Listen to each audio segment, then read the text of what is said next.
So if you need a bilingual real estate website, say you're going to do Spanish and English, there's basically two ways to set this up.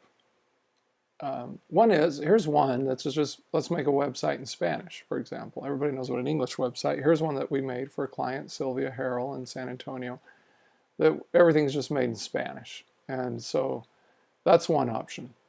The other thing you can do is make this site in Spanish and then make a duplicate of it that instead of it being something like www.eldominionrealestate.com, we would call it en.eldominionrealestate.com, and it would just be the exact same thing in English. This, instead of saying inicio, would say home, buy, sell, financing, contact.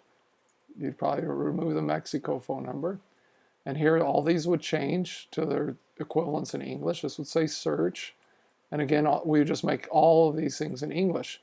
So then at the top, you could put a button here that's got maybe a something that says Español and another one that says English. And when you click that, it clicks you between the two different websites. So that's the purest, probably the most correct way to do it.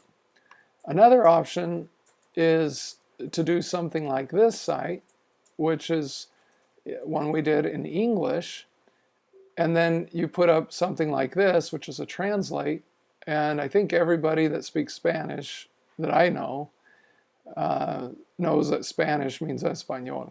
So you just click that, and it actually puts a Google Translate on it, and now everything's translated into Spanish, more or less. Like this was Hill Country, MLS. What it now says here is the country of the hill, which is like a country, like a republic kind of a thing. So this isn't like the back country. This is like a nation of the hill. So that one's kind of a little bit goofy, and that's what you get with Google Translate.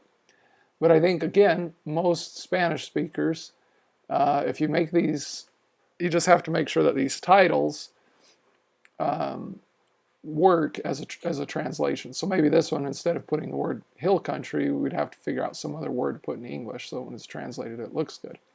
So now if I click on this, let's see what we get here, if it's still going to keep in Spanish.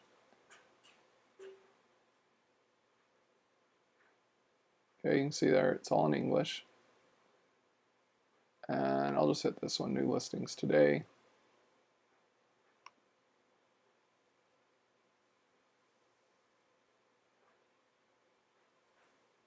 And you can see this is speaking Spanish down here. So it just takes a minute to translate everything. I guess I should have stayed on that for just a little second longer. Let me get my stuff out of the bottom here. So once this page loads, then it'll do the translation on it.